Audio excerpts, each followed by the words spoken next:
ready to decode your astrological DNA. We're going deep into Evangeline Adams' Astrology, Your Place Among the Stars, to see what secrets your birth chart holds. It offers a fascinating lens for self-reflection. Yeah. Less about fortune-telling, more like a roadmap to understanding your strengths, your tendencies. Okay, I love a good map. But where do we even begin with something as complex as a birth chart? Well, why don't we start with the foundation, your sun, moon, and rising sign. Those are the big three of your astrological blueprint, so to speak. The big three. All right, sun sign, I get that's the one everyone seems to know. But what makes the moon and the rising sign so important? Okay, so imagine your sun sign is a personality that you project out to the world, right? Mm-hmm. Well, your moon sign, that represents your inner world, your emotions, your instincts, the way that you process feelings. So my moon sign is like the secret sauce, the behind-the-scenes me. Exactly. Okay. And then we have the rising sign. Think of that as the first impression you make on others, the way you come across even before people get to know you. Yep. This is already blowing my mind, and we're just getting started. All right, let's break it down. Sun sign first. What does Evangeline Adams have to say about that? Well, she goes into incredible detail about each sign. But more than just listing traits, she uses really vivid descriptions and historical figures to kind of bring them to life. Oh, I like where this is going. So for example, let's say your sun is in fiery Aries. Ooh, fiery. I like it already. Adams would say you're likely someone who dives headfirst into life, with a bold, pioneering spirit, much like Charlie Chaplin, who shared your Aries sun. Okay, I can see it. Yeah.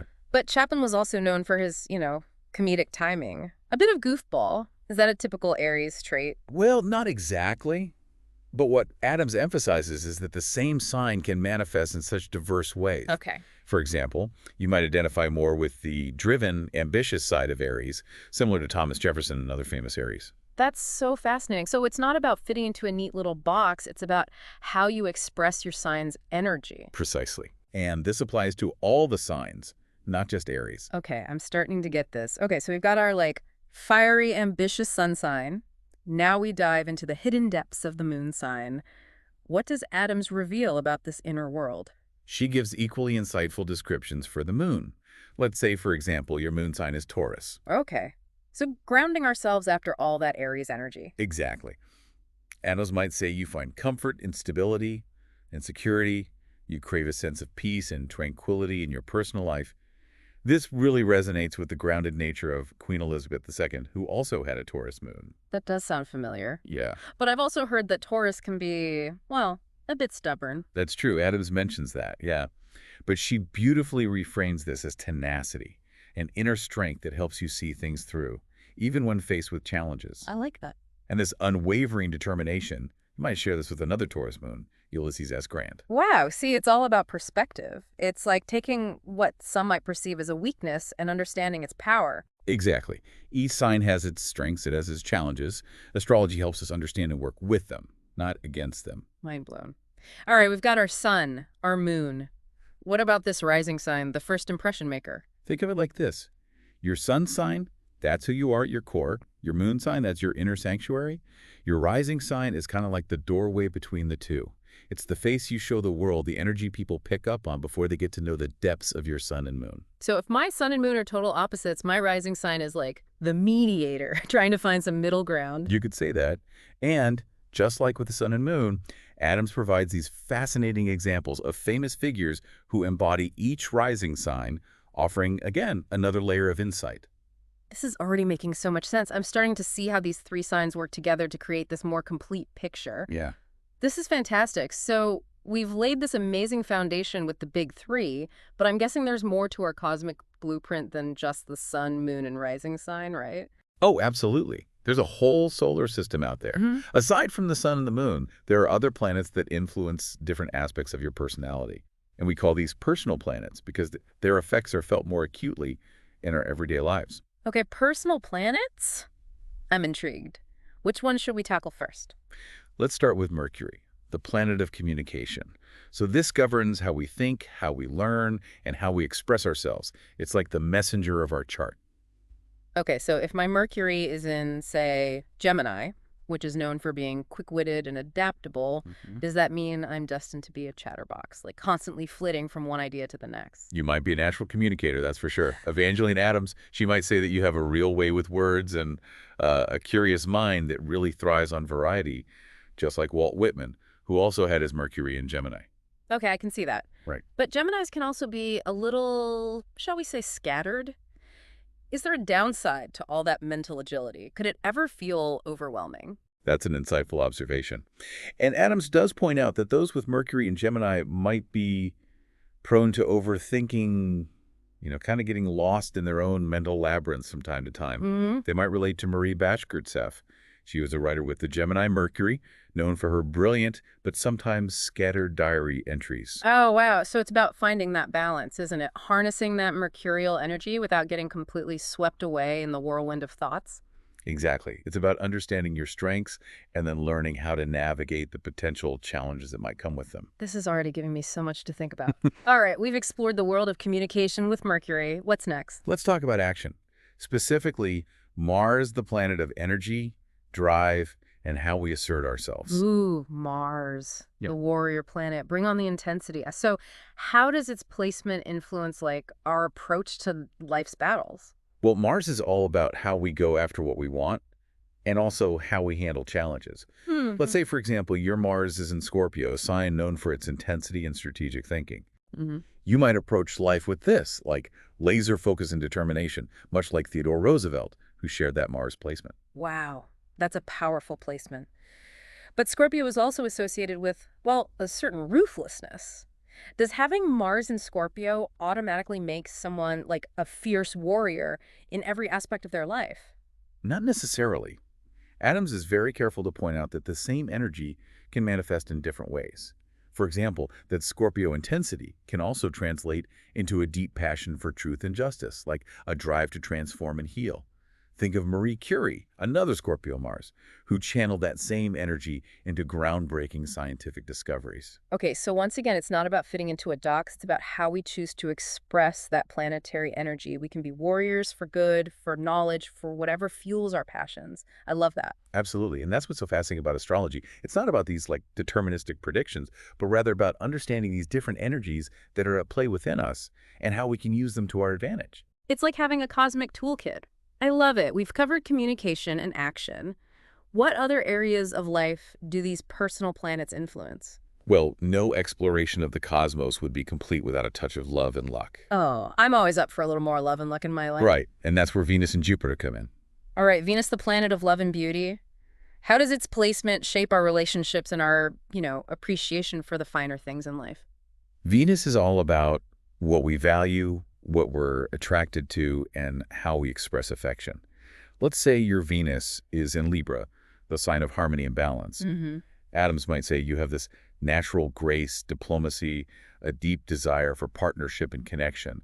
You might see these qualities reflected in Mahatma Gandhi, who also had a Libra Venus. That sounds lovely. Yeah, But Libra is also notorious for indecisiveness, right? Always weighing the scales, trying to please everyone. And there are potential downside to all that harmony seeking. that's a good point. Adams acknowledges that those with Venus and Libra might struggle with asserting their own needs at times, finding that delicate balance between self and other. Mm-hmm. Oscar Wilde, another Libra Venus, was known for his charm, his wit, but also for his tendency to kind of avoid conflict. So it's about finding that sweet spot, embracing that diplomacy of Libra while also honoring your own needs and desires. Precisely. It's about understanding those nuances of your Venus placement and how it plays out in your relationships. Okay. This is fascinating stuff. Now let's talk about Jupiter, the planet of luck and expansion. I'm ready for some good fortune over here. What does its placement reveal about our path to abundance, our path to growth? Jupiter's like this cosmic blessing, highlighting areas in life where you might experience growth, opportunity, and yes, even a little bit of luck.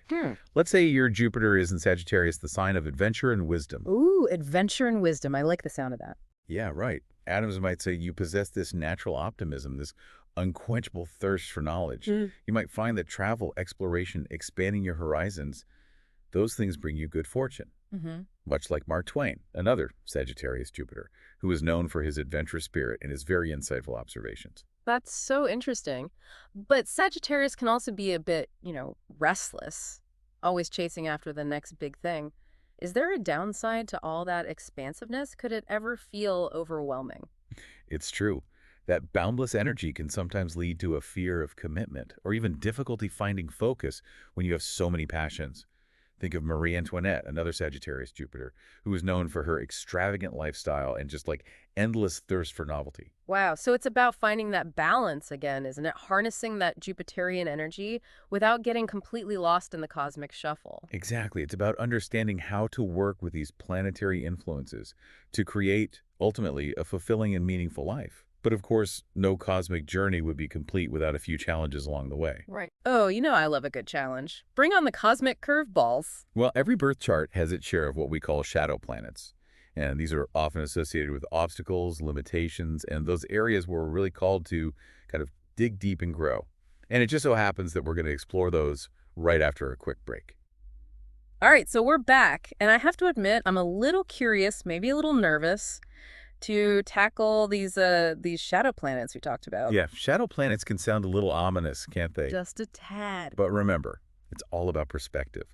These planets, they're not here to punish us, but rather to guide us, help us grow into the best versions of ourselves. Okay, cosmic touches, I like that.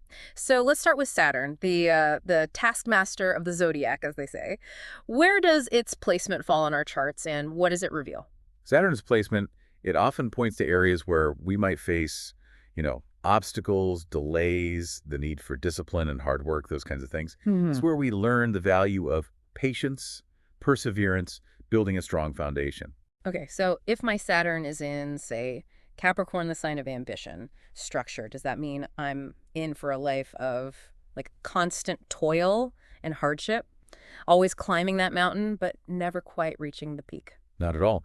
Remember, Saturn's challenges, they're opportunities for growth. Hmm. With Saturn in Capricorn, you might find you're naturally drawn to setting those high standards for yourself, always striving for achievement, success. You might relate to Abraham Lincoln, for example. He was a Capricorn Saturn, known for his, dedication and perseverance in the face of some pretty incredible obstacles. Yeah, no shortage of challenges there. Right. Okay, that makes me feel a little better. Lincoln certainly achieved some amazing things, so it's about embracing those Saturnian lessons, learning from setbacks, building resilience. Exactly. Saturn teaches us that true success is often built on, hard work, dedication, willingness to learn from mistakes. Hmm. Those lessons, not always easy, but definitely invaluable. Okay, this is really making me rethink my relationship with challenges. All right, we've talked about Saturn, the planet of tough love, discipline. Now, let's shift gears a little, talk about Uranus, planet of rebellion, unexpected change. What kind of cosmic curveballs does Uranus tend to throw our way? Uranus, that's the wild card of the zodiac, likes to shake things up, break free from convention, push us outside our comfort zones a bit. Mm-hmm. Its placement in your chart, it often shows where you might experience those sudden breakthroughs, unexpected detours, or, maybe just a call to embrace your own unique individuality. Uranus definitely sounds like a rebel, but in a good way, of course. Of course. So let's say my Uranus is in Aquarius, the sign of innovation, humanitarianism. What does that mean for me? Am I destined to be a revolutionary? With Uranus in Aquarius, you might possess a natural, shall we say, rebellious streak, a desire to challenge the status quo, a real passion for making the world a better place. You might be drawn to innovation, creativity, connecting with people from all walks of life. Think of someone like Albert Einstein, another Aquarius Uranus, known for his, groundbreaking theories, completely revolutionized our understanding of the universe. Yo, okay, talk about leaving a mark on the world. But I've also heard that Aquarius can be a little maybe detached. Is there a downside to all that, unconventionality? It's true. Those with Uranus and Aquarius, they might struggle with commitment or maybe finding that balance between their need for freedom and, the demands of relationships, responsibilities, those kinds of things. They might relate to someone like Lord Byron, another Aquarius Uranus. He was known for his, passionate nature, but also unconventional lifestyle and, his fair share of clashes with those societal norms.